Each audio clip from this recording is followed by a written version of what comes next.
Hello, hello, hello, welcome back to my channel. You're watching What Helen Reads and I am Helen, and today I am going to be talking about books that are set in the UK.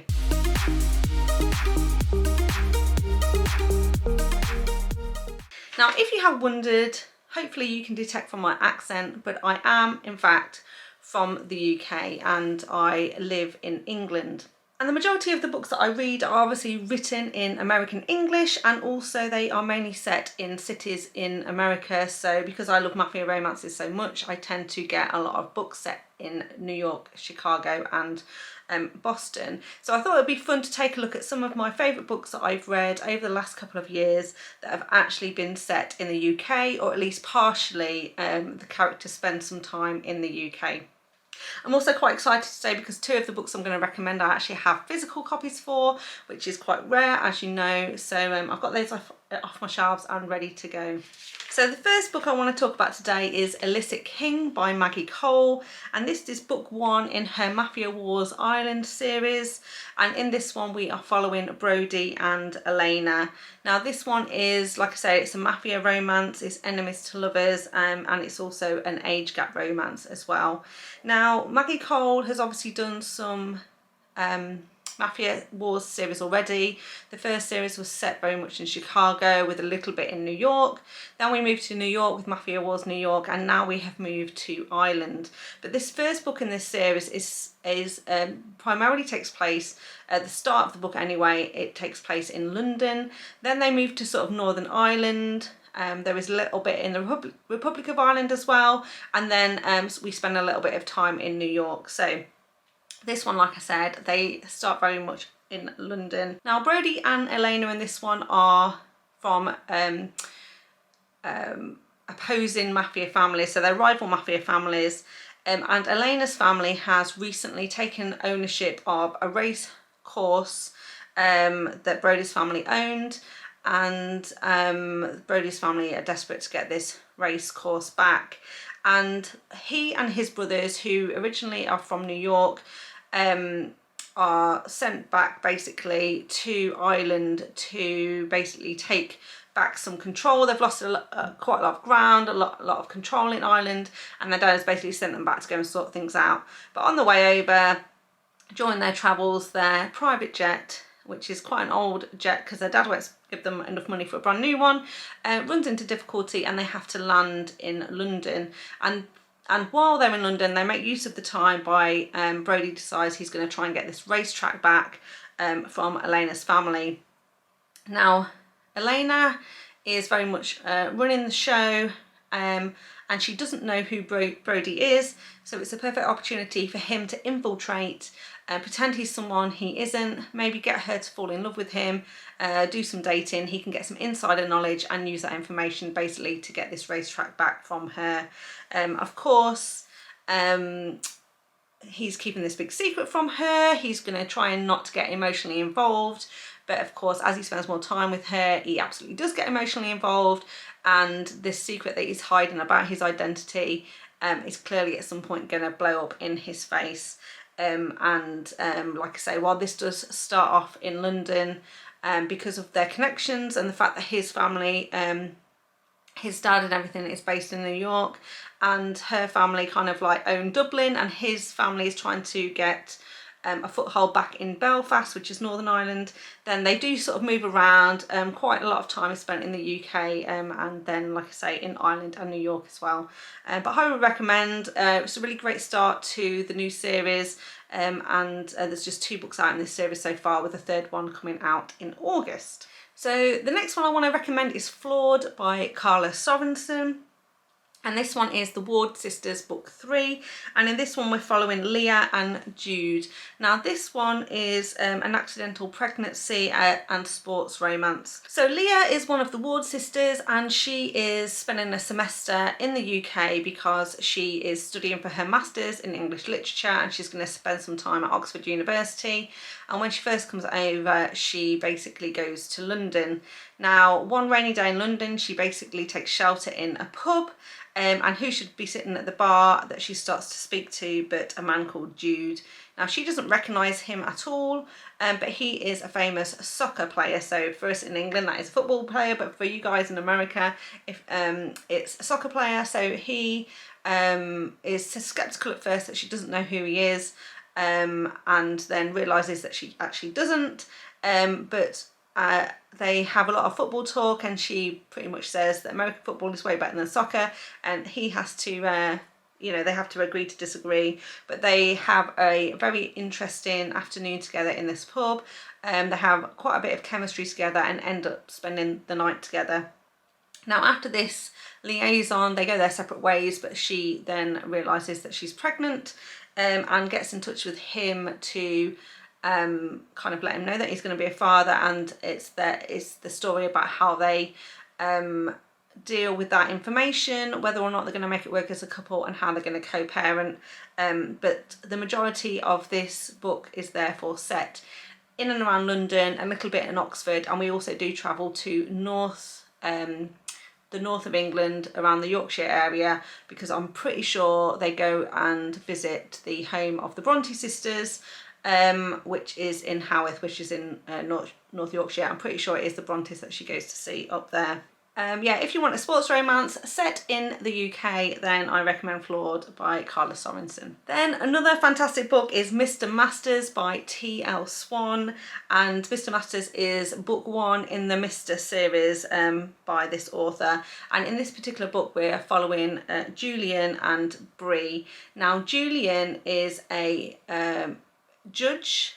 He lives in London, and he's also a widow with 2 children, and because he's widowed and he's obviously a judge, so he is has a very sort of demanding job, he is now looking for a nanny.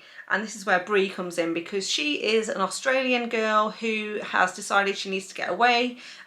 She's just come out of a quite toxic relationship with her boyfriend, and she wants a fresh start. So her and her best friend basically apply to jobs in the UK, where she's going to travel on a travel visa for a year, and she applies to be Mr. Masters' nanny. Now, she's completely lied on her resume. She has no nanny experience whatsoever. So the first couple of days in Mr. Masters' house, because it's a live-in nanny situation, are very amusing. She a number of unfortunate incidents occur, so that her and Mr. Masters are pretty at odds in the first couple of days, and also she has to try and deal with 2 what seem to be at first pretty much devil children, which she can't control and doesn't know how to look after. But things quickly turn around. They're obviously in close proximity together, living together.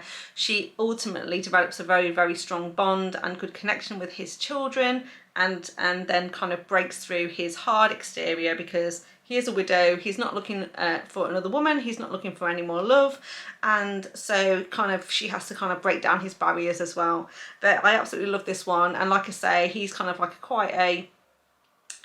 he has quite a senior position. He is a judge, and it kind of all takes place kind of in the London area. Then the next one I want to recommend is Resting Witch Face by Juliette Cross, and this is book 5 in the Stay a Spell series, and this one is a paranormal romance that features kind of witches and vampires and that sort of thing.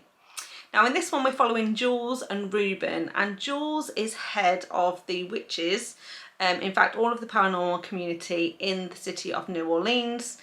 And her and Ruben I should say, is the kind of like leader of the vampires in the New Orleans area.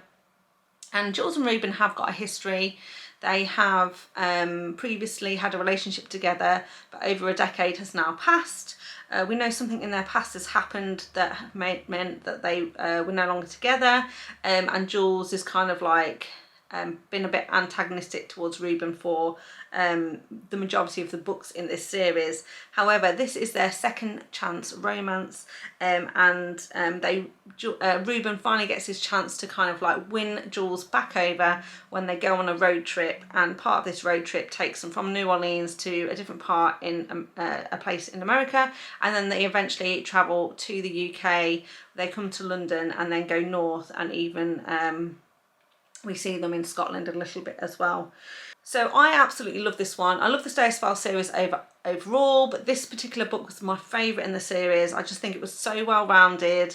It was a great, we had a great build up to Jules and Ruben's story. We were really highly anticipating finding out why they'd split up in the first place, how they were going to get back together, and also because of their road trip and kind of the reasons why they're travelling as well, meant that this had a little bit of, you know, there was some tense moments in here, a little bit of danger, and some sort of really kind of action and rescue scenes in this one as well. So I felt that this one was a really good all-rounder. Like I say, my favourite in the series, and I love the fact that they went on the road trip and part of that road trip took them to the UK. Then the next one I'm going to recommend is The Nephilim's Fate by Eliza Hampstead, and this is one of the books I said I've got a physical copy of. This particular book is book 1 in the War of the Nephilim series, and in this one we're following Nate and Illicit. Now, this is another paranormal romance. The main hero in this one, Nate, he is a Nephilim, so he's part angel, part human, and the main female character in this one is Illicit, and she is a witch.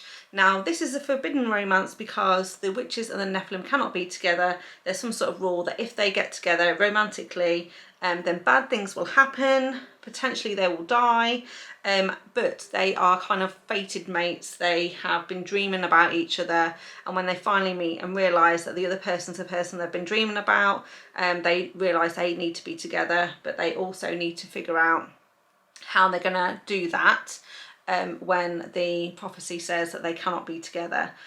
So I really enjoyed this one. This is the author's debut novel. So I've spoken about this one before, and while I think that there is definitely some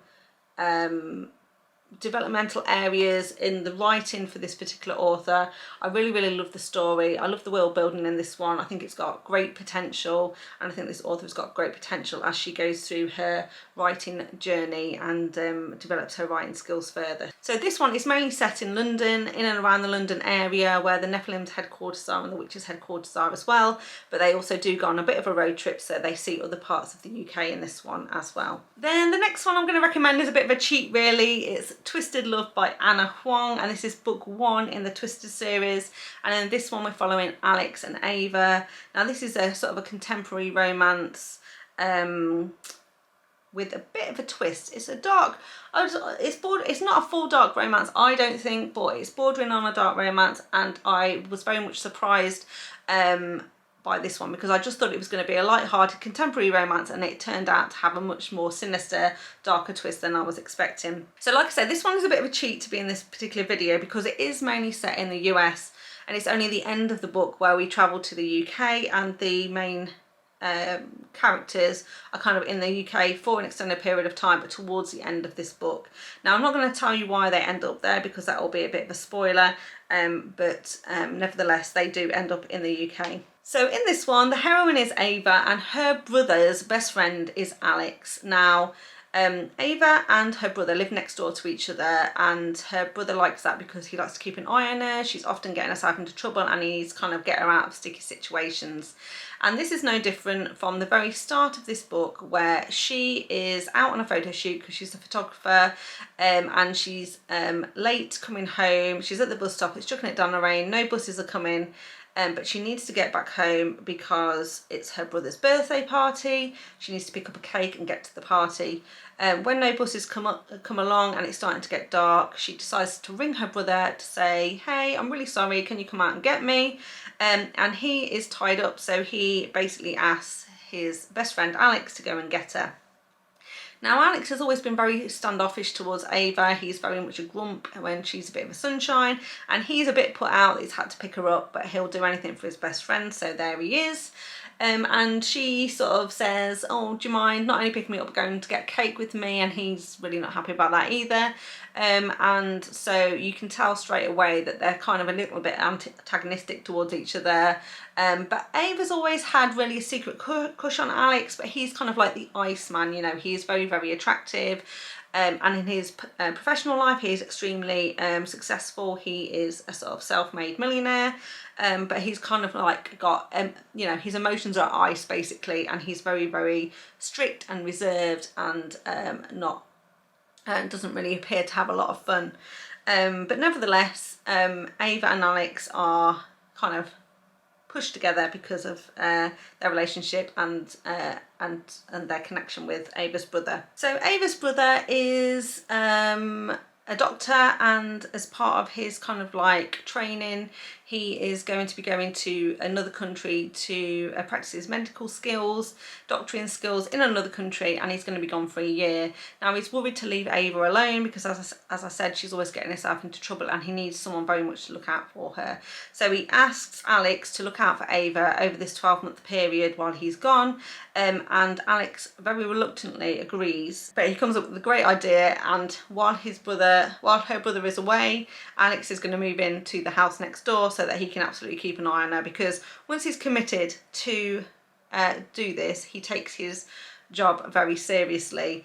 And then kind of what happens from there is Alex very much being very dominant and possessive, and forceful towards Ava, trying to keep her safe, trying to get her to do specific things, and Ava presses all his buttons in return because she decides that she's going to try and get him to show some kind of emotion. So they kind of do Operation Emotion basically, where it's like, well, let's try and make him angry and let's try and make him happy, and she has very limited success. However, Alex is very much keeping a secret, and this is what I'm referring to with how it's not really a dark romance, but it's it's much darker than you expect it to be, much darker than I was expecting it to be, because when we learn Alex's secret, we realise things aren't maybe all they seem to be, and we get to find out a bit more about why his personality is the way it is, and also get to see as Ava kind of breaks down his walls. So I really liked this one, really enjoyed it, and like I say, I didn't know anything about it before, despite the fact that loads of people have been talking about it. I didn't 100% understand what the book was going to be about, and therefore I was a little bit surprised, but very pleasantly surprised about how this one turned up and ended up. And like I say, towards the end of this book, the characters find themselves in the UK. So next I'm going to talk about two historical romances. So the majority of historical romances are set in the UK because they're obviously based around, you know, the Victorian sort of Regency eras and that sort of thing. So the majority of those sorts of historical romances are set around the class system in the UK, you know, in the 18th, 19th, 20th centuries, that sort of thing.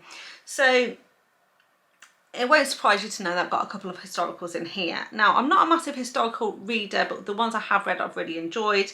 And the ones that I really wanted to talk about today, the first one is Never Seduce a Scot by Maya Banks. And this is book 1 in the Montgomery and Armstrong series. Now, there's should have been 3 books in this series, but there's actually only 2. Maya Banks never finished off this series, and it doesn't look like she ever will, which is a shame because I absolutely loved this one. Now, this one is set in Scotland, but, as you can probably gather from the title, and we are following Evelyn and Graham. Now, they're from rival families, so the Montgomerys and the Armstrongs are rival families, but somebody wants to bring them together to solidify power in the Scottish area, and they are kind of forced into an arranged marriage between Evelyn and Graham. Graham is not too happy about this because Evelyn is thought to have some sort of disability. She is actually deaf. She was involved in a accident where she fell off a horse, and this left her without her hearing. But she's played on this quite heavily because other than the fact that she's lost her hearing, all of her other faculties are completely still intact. However, she's used this hearing loss to kind of make out that maybe her injuries are more severe than they were, and this really is to protect her from having to marry a different man who she was originally betrothed to, who she did not want to marry because he was a very evil man, and she absolutely didn't want to marry this guy.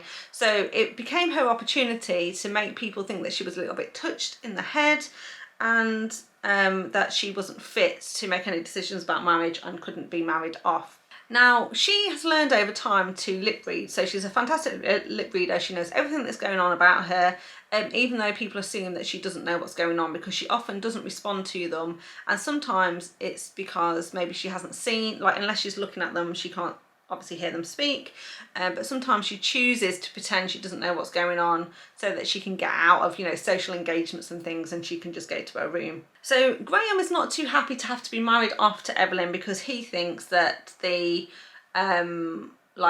king has done this deliberately so that he won't have any heirs, and therefore it will kind of bring his family line to an end. But Graham does marry her because, you know, he's an honourable man and he's agreed to do this, and so he does marry her, but he's very much thinking that he won't obviously treat her like any normal wife. He's not going to sleep with her or anything, because he wouldn't do that to somebody who couldn't make decisions for herself. However, it becomes very, very apparent to Graham very quickly that there's absolutely nothing wrong with this woman at all. She is extremely intelligent, extremely beautiful, and the only thing that is quote unquote wrong with her is that she cannot hear. And so they develop an absolutely amazing relationship together. Graham is absolutely brilliant with her, and I really love how she integrates herself into his household. At first the staff and everything are a little bit standoffish. Some other women in the community don't like her because they wanted to marry Graham for themselves. But I also like this one because the evil man that I talked about, the one she was originally betrothed to, when he finds out that he could have married her after all, he does not take too kindly to this, and it causes a little bit of drama, and Graham is then in a position where he's got to go and rescue Evelyn. So I kind of really like the whole thing, because I really like the setup. I love the location. I love Scotland in general, and like the historical Scottish setting I thought was fantastic. And yeah, the fact that Graham figures out that this woman is, you know, everything he's ever wanted and more, and then has to go and rescue her. It makes the perfect historical romance as far as I'm concerned. Right, so the next one that I read earlier this year and absolutely loved was The Madness of Lord Ian McKenzie by Jennifer Ashley.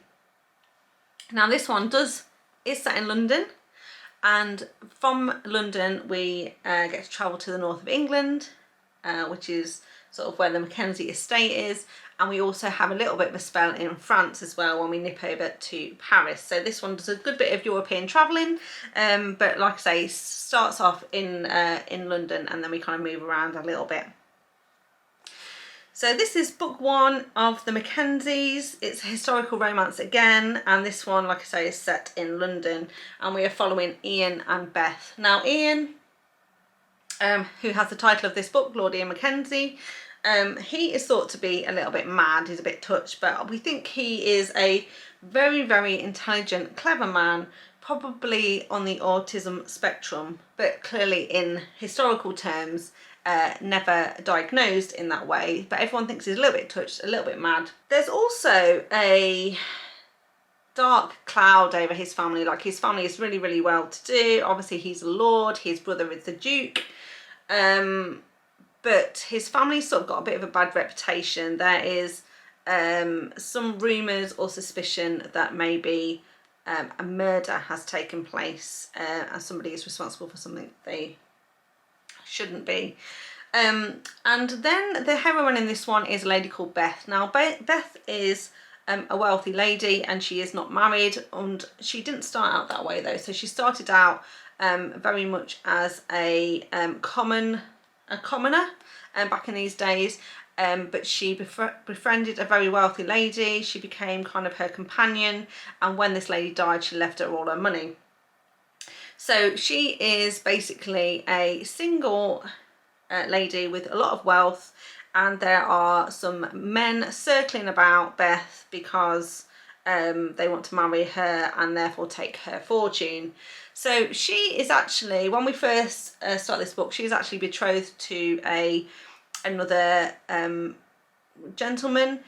but we know he's a bad egg, and Ian McKenzie takes an immediate shine to Beth, is not too happy that she's going to be marrying this other guy, and he kind of steps in and says a few things to Beth that ultimately puts her off marrying this other guy, and she breaks off the engagement, of which he's very, very unhappy about it.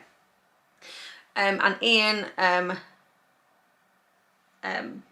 asks her to marry him instead, but by this time she is sworn off men, and she says no, and she decides that she's going to remain independent, and this is where she flits off to France, to Paris, to learn how to be an artist, spend a bit of time on her own and that sort of stuff. Meanwhile, there, like I said before, there's some shady dealings going on. Some people think that a murder has taken place and that McKenzies are involved. And so there is a police officer from Scotland Yard who is trying to track Ian down and kind of pin a murder on him.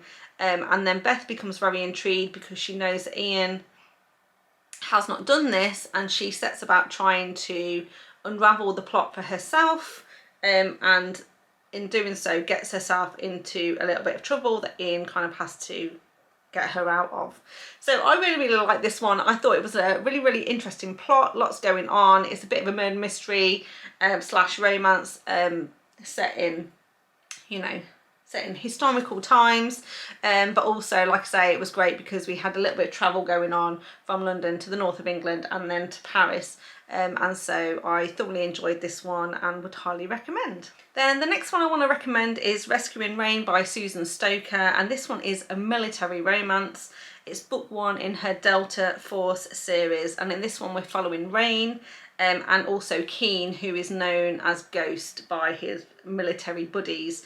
Now Keen is the leader of a Delta Force team, so he is special ops, and Rayne is a flight attendant. Now Ghost is coming back, or Keen is coming back from a mission. He's travelling very unusually on a commercial flight, and on the flight he meets Rayne, who is, like I said, the flight attendant. Now they hit it off straight away. There is instant chemistry between them, and they've both got a layover in London, and Keen asks her if she'll spend the day and evening with him in London. So this book very much starts with them in London. They spend an amazing day together, they see some amazing sights around London, they do a bit of sightseeing, and then they have an explosive evening together, where they spend the night together and have a good time.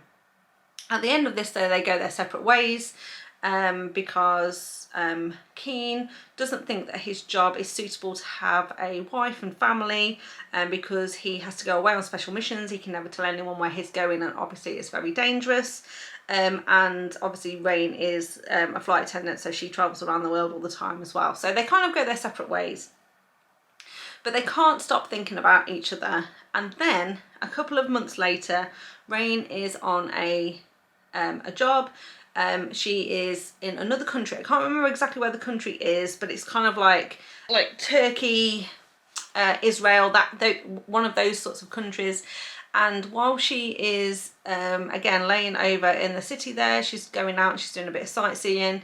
She is involved in a terrorist activity and becomes a hostage.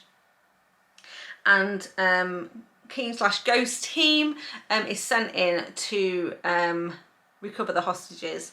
And so when they go in and take out these terrorists, he discovers that Rayne is in there, and he's one of the men who goes in and rescues her.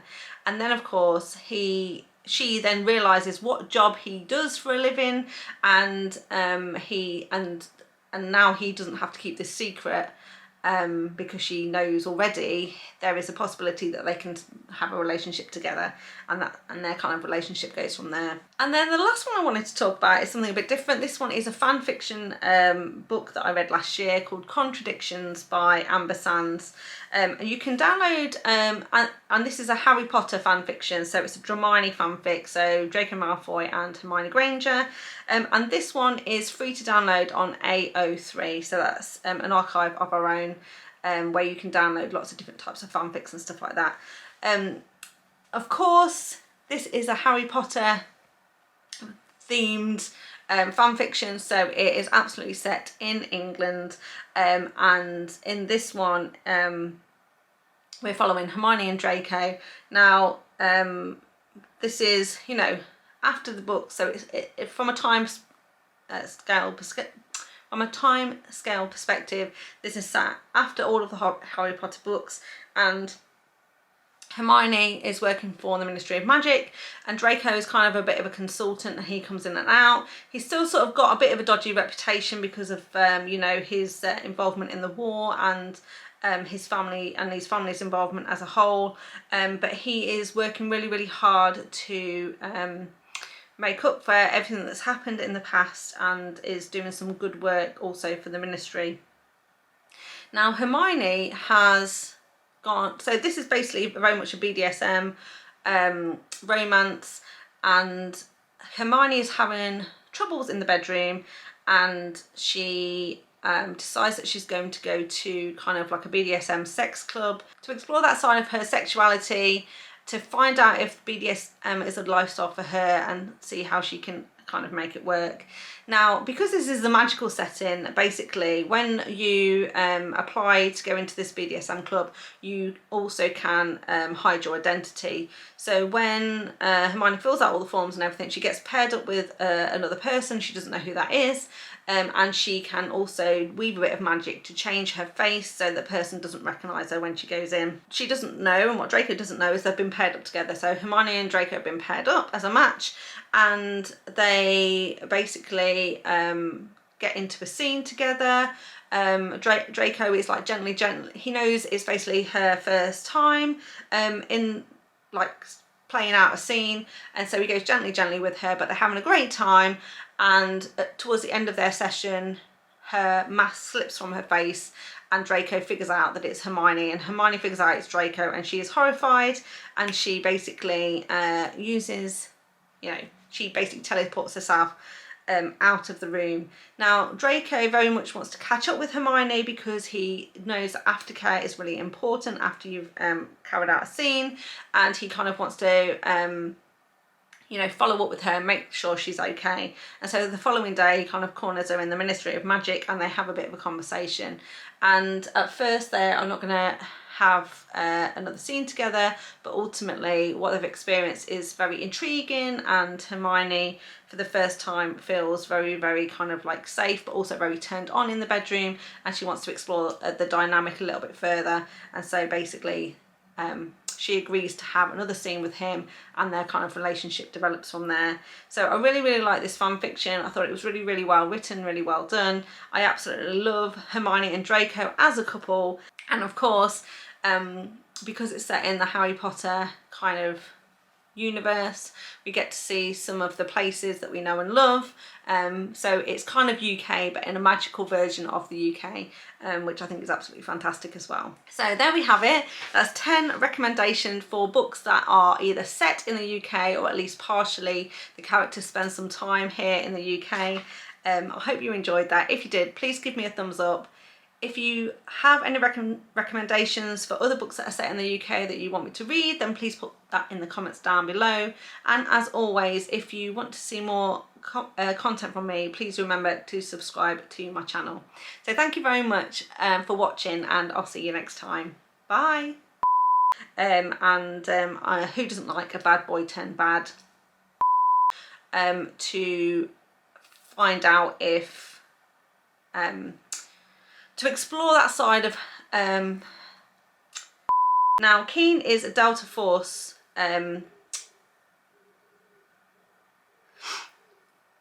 so 10 out of 10.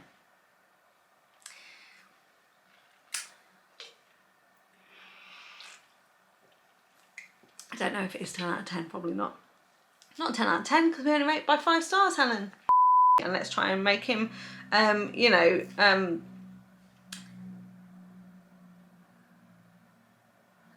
what other emotions are there? But in this one, Alex is the best friend. No, Alex is So if you've been wondering and you thought, is my accent Australian, Canadian, South African, what is my accent? Because it's definitely not American, then